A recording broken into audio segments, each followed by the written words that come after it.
শুভ সন্ধ্যা বন্ধুরা। আজ হলো 21 আগস্ট, বৃহস্পতিবার। আজকের সন্ধ্যার বরাক তথা আসাম ও দেশের বড় খবরগুলি হলো: এখন থেকে গর্ত ও যানজটে ভরা মহাসড়কে গাড়ি চালকরা টোল দিতে হবে না, সুপ্রিম কোর্টের কড়া নির্দেশ। বিস্তারিত থাকবে প্রতিবেদনে। উচ্ছেদ অভিযানে ঘটনা ঘটলে এর জবাব দিতে সক্ষম সরকার, বললেন অসমের মুখ্যমন্ত্রী হিমন্ত বিশ্ব শর্মা। বৃষ্টির কারণে শ্রীভূমি করিমগঞ্জ শহরের রাস্তার মেরামত করতে বিলম্ব হচ্ছে, বললেন শ্রীভূমির মন্ত্রী তথা পাতারকান্দির বিধায়ক কৃষ্ণেন্দু পাল। চা শ্রমিক কল্যাণের নতুন অধ্যায়, চা শ্রমিক আশ্রয় যোজনার বাস্তবায়ন পদক্ষেপ। শিলচর মেডিকেলে মুখ্যমন্ত্রীর ভিজিলেন্স সেলের অভিযান। অনলাইন গেমিং বিল পাস, অনলাইনে গেম খেললে 3 বছরের জেল। বদরপুর পুলিশের জালে নকল ক্রাইম ব্রাঞ্চের অফিসার গ্রেফতার। ডাক্তার পুলিশের পর দুর্নীতি নিবারণ শাখার ভুয়ো কর্মী গ্রেফতার। স্ত্রীর পরকীয়ায় প্রাণ হারালেন ইমরান। রহস্য বের করল বন্ধুরা। বিস্তারিত থাকবে প্রতিবেদনে। বাগা শেরখান সড়কের 2 কিলোমিটার রাস্তা বেহাল, চরম দুর্ভোগে যান চালকরা। এবং মকসুদে বৈঠক, শক্তিশালী বাণিজ্য সম্পর্কের বার্তা জয়শঙ্করের। তাহলে বিস্তারিত খবরে যাওয়ার আগে অবশ্যই ভিডিওতে একটি লাইক দিয়ে চ্যানেলটি সাবস্ক্রাইব করুন এবং ফেসবুক পেজটি ফলো করে ভিডিওটি শেয়ার করুন। এবার শুনুন বিস্তারিত খবর। প্রথম খবর, এখন থেকে গর্ত ও যানজটে ভরা মহাসড়কে গাড়ি চালকরা টোল দিতে হবে না, সুপ্রিম কোর্টের কড়া নির্দেশ। গর্তে ভরা রাস্তা আর তীব্র যানজট এমন হাইওয়েতে আর টোল দিতে হবে না। সম্প্রতি এমনই এক ঐতিহাসিক রায় দিয়েছে ভারতের সুপ্রিম কোর্ট। দেশের সর্বোচ্চ আদালতে জানিয়েছে, যেসব হাইওয়ে অসম্পূর্ণ, খানাখন্দে ভরা অথবা যানজটের কারণে ব্যবহারের অযোগ্য, সেখানে গাড়ি চালকদের টোল দিতে বাধ্য করা যাবে না। সুপ্রিম কোর্টে বলেছে, নাগরিকরা যেসব রাস্তা ব্যবহারের জন্য ইতিমধ্যে কর দিয়েছেন, সেখানে অবাধে যাতায়াতের অধিকার রয়েছে তাদের। অদক্ষতার প্রতীকে গর্ত ও ড্রেনের মধ্য দিয়ে যাওয়ার জন্য তাদের বাড়তি কর দিতে হবে না। কেরল হাইকোর্টের রায়কে সমর্থন করে সুপ্রিম কোর্ট জানিয়েছে, বাধাহীন, নিরাপদ ও স্বাভাবিক সড়ক পথ নিশ্চিত করতে ব্যর্থ হলে তা জনগণের প্রত্যাশার লঙ্ঘন এবং টোল ব্যবস্থার মূল ভিত্তিকেই দুর্বল করে দেয়। আদালত আরো মন্তব্য করেছে, যদি একটি রাস্তা পার হতে 12 ঘন্টা সময় লাগে, তাহলে কেউ কেন 150 টাকা টোল দেবে। এই রায়ের ফলে এখন থেকে খারাপ রাস্তা এবং যানজটে ভোগান্তির শিকার হলে টোল আদায়ের বিরুদ্ধে আইনি পদক্ষেপ নেওয়ার একটি নতুন সুযোগ তৈরি হয়েছে। অপরদিকে উচ্ছেদ অভিযানে ঘটনা ঘটলেও এর জবাব দিতে সক্ষম সরকার, বললেন হিমন্ত বিশ্ব শর্মা।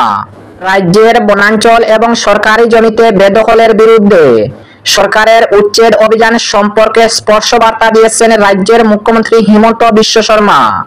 তিনি বলেন, যে যাই বলুক, অসমে যে স্থানে উচ্ছেদ হওয়ার কথা তা হবেই। এক্ষেত্রে স্পষ্ট সিদ্ধান্ত রয়েছে। উচ্ছেদ অভিযানে কোনো ঘটনা ঘটলে এর উত্তর দেওয়ার ক্ষমতাও রয়েছে। তিনি শীঘ্রই নাগাল্যান্ডের মুখ্যমন্ত্রীকে সঙ্গে নিয়ে গোলাঘাটের উইয়ামঘাটে বৃক্ষরোপণ কর্মসূচিতে অংশ নেওয়ার সিদ্ধান্ত নিয়েছেন। ধুবড়ী, গোয়ালপাড়া, নোয়াগাঁও, লখিমপুর, গোলাঘাট ইত্যাদি জেলায় উচ্ছেদ অভিযান করেছে অসম সরকার।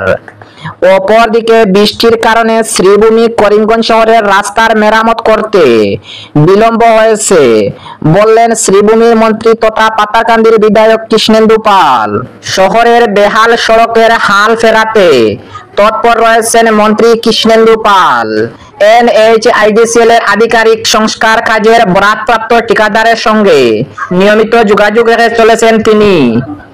শহরের বুক চিরে যাওয়া সুতারকান্দিগামী জাতীয় সড়কের শহরের ভেতরের অংশে বিটুমিনের প্রথম প্রলেপ দেওয়া হয়েছে এবং খুব শীঘ্রই দ্বিতীয় প্রলেপ দিয়ে ব্লেড টপিং করা হবে।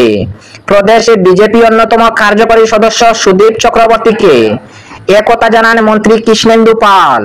তিনি জানান বৃষ্টির কারণে সংস্কার কাজ বাধাগ্রস্ত হচ্ছে। ভারী বৃষ্টিপাতে সংস্কার কাজে গতি আনা সম্ভব হচ্ছে না। তবে যানবাহন সহ মানুষের চলাফেরাতে যাতে কোনো অসুবিধার সম্মুখীন হতে না হয় সেদিকে বিশেষ নজর রাখা হয়েছে। বর্ষার মরশুমের পর সংস্কার কাজ পূর্ণগতিতে শুরু হবে। দুর্গাপূজার আগে সড়কের সংস্কার কাজ সম্পূর্ণ করে তুলতে সংশ্লিষ্ট বিভাগকে কড়া নির্দেশ দেওয়া হয়েছে। মন্ত্রী কৃষ্ণেন্দু পাল এ ব্যাপারে তাকে আশ্বস্ত করেছেন। তিনি আরো জানান, বৃষ্টির সময় বিটুমিন দিয়ে ব্লেড টপিং এর কাজ ভালো হয় না, তাই সমস্যা হচ্ছে। তবে যে কোনোভাবেই শহরের রাস্তাঘাটের হাল ফেরাতে মন্ত্রী কৃষ্ণেন্দু পাল প্রয়াস চালিয়ে যাচ্ছেন। বৃষ্টি কমলেই সংস্কারের কাজে গতি আসবে বলে জানান প্রদেশে বিজেপির অন্যতম কার্যকরী সদস্য সুদীপ। শহরবাসীকে একটু ধৈর্য ধরার আহ্বান জানান মন্ত্রী। প্রসঙ্গক্রমে মন্ত্রী এও বলেন, রাস্তার কাজ নিয়ে কিছু লোক অহেতুক বিতর্ক করবে, এদের তো আর আটকানো সম্ভব নয়। তবে যারা সত্যিকার অর্থে উন্নয়নের পক্ষে রয়েছেন তারা ঠিক পরিস্থিতি উপলব্ধি করতে পারবেন। শহরের রাস্তাঘাট সংস্কারের বিষয়টি যথেষ্ট গুরুত্ব সহকারে দেখছেন এবং যেমন সেতু সংস্কারের কাজ যেরকম নির্ধারিত সময়ে হয়েছিল ঠিক সেভাবেই শ্রীভূমি করিমগঞ্জ শহরের রাস্তাঘাট সংস্কারের বিষয়টি সময়মতো করার প্রয়াস চলছে। অপরদিকে চা শ্রমিক কল্যাণের নতুন অধ্যায়, চা শ্রমিক আশ্রয় যোজনার বাস্তবায়ন পদক্ষেপ। রাজ্য সরকারের উদ্যোগে শিলচর কাছাড় জেলায় শুরু হতে চলেছে এক নতুন অধ্যায়। চা শ্রমিক সমাজের মৌলিক চাহিদা পূরণের লক্ষ্যে চালু হওয়া চা শ্রমিক আশ্রয় যোজনা এখন দ্রুত বাস্তবায়নের পথে। বিশ্রামাগার ও শৌচাগার নির্মাণের এই প্রকল্প শ্রমিকদের কর্মপরিবেশে গুণগত পরিবর্তন আনবে বলে আশাবাদী প্রশাসন। শিলচর কাছাড় জেলা প্রশাসনের সক্রিয় পদক্ষেপের ফলে প্রকল্পটি ইতিমধ্যেই বিশেষ গতি পেয়েছে এবং সর্বস্তরে প্রশংসিত হয়েছে। মঙ্গলবার জেলা শাসক মৃদুল যাদব এএসআই জেলা শাসক কার্যালয়ের সম্মেলন কক্ষে এক উচ্চ পর্যায়ের বৈঠকের আয়োজন করেন। অপরদিকে শিলচর মেডিকেলে মুখ্যমন্ত্রীর ভিজিলেন্স সেলের অভিযান, রেডিওলজি বিভাগের অফিসার কর্মীকে জেরা। শিলচর মেডিকেল কলেজ হাসপাতালে মুখ্যমন্ত্রীর ভিজিলেন্স সেলের অভিযানের ঘটনায় চাঞ্চল্য ছড়িয়েছে। গতকাল বুধবার শিলচর মেডিকেল কলেজের সেন্ট্রাল ল্যাবরেটরির রেডিওলজি বিভাগে মুখ্যমন্ত্রীর ভিজিলেন্স সেলের একটি দল অভিযান চালায়। অভিযানটি প্রায় 1 ঘন্টার ছিল। অভিযানের সময় রেডিওলজি বিভাগের বেশ কয়েকজন অফিসার ও কর্মীকে জেরা করে দলটি। এদিন শিলচর মেডিকেল কলেজের রেডিওলজি বিভাগে গৌহাটি থেকে আগত 3 সদস্যের তদন্তকারী দল এই অভিযান চালায়। দীর্ঘদিন ধরে রেডিওলজি বিভাগের বিরুদ্ধে নানা অভিযোগ রয়েছে। একাংশ কর্মচারী নথিপত্রে উল্লেখ না করে গোপনে রোগীদের এক্স-রে এবং এমআইআর করে আসছিল। রেডিওলজি বিভাগের কিছু কর্মীর নেতৃত্বে ছিল এই সিন্ডিকেট। বিভিন্ন অভিযোগ পাওয়ার পর গত বছর রেডিওলজি বিভাগের 6 জন কর্মীকে তাদের চাকরি থেকে বরখাস্ত করা হয়। এদিন মুখ্যমন্ত্রী ভিজিলেন্স সেলের অফিসাররা দুর্নীতিতে জড়িত থাকার সন্দেহে একাধিক মেডিকেল অফিসারকে সন্দেহ করেছেন। উল্লেখ্য, চলতি বছরের 23 এপ্রিল শিলচর মেডিকেল কলেজের সেন্ট্রাল ল্যাবরেটরিতে আর্থিক অনিয়মের বিরুদ্ধে মুখ্যমন্ত্রীর ভিজিলেন্স সেল এই অভিযান চালিয়েছিল। অপরদিকে অনলাইন গেমিং বিল পাস, অনলাইনে গেম খেললে 3 বছরের জেল। বুধবার সংসদে promotion and regulation of online gaming খসড়া আইনের ধ্বনিভোটে পাশ হয়ে গেল।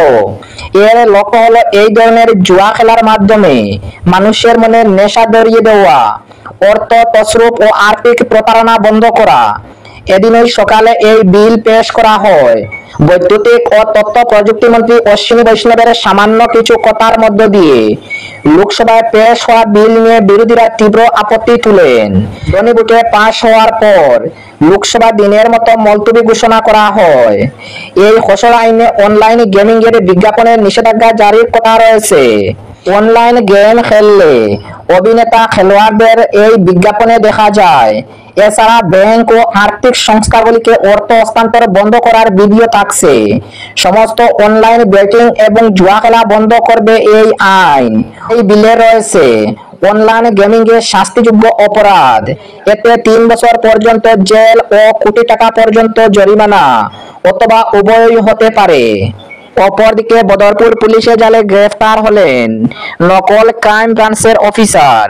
ডাক্তার পুলিশের পর এবারে দুর্নীতি নিবারণ শাখার ভুয়ো কর্মী গ্রেফতার। বদরপুর পুলিশের বিশেষ অভিযানে আটক করা হলো বাঙ্গা কনকলস এলাকার বাসিন্দা ভুয়ো দুর্নীতি নিবারণ শাখার কর্মী এস.এম. জুবেল আহমেদ। বদরপুর এলাকায় দীর্ঘদিন ধরে নিজেকে ক্রাইম ব্রাঞ্চের অফিসার পরিচয় দিয়ে নাকি বিভিন্ন স্থানে ঘুরে বেড়াচ্ছেন জুবেল আহমেদ।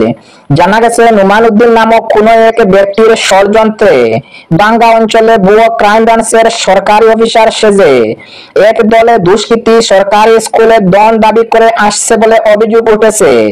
নুমান উদ্দিন মদনীনগর এলপি স্কুলের প্রধান শিক্ষকের কাছে স্কুলের বিভিন্ন স্কিমের তহবিল থেকে দন দাবি করে বসে।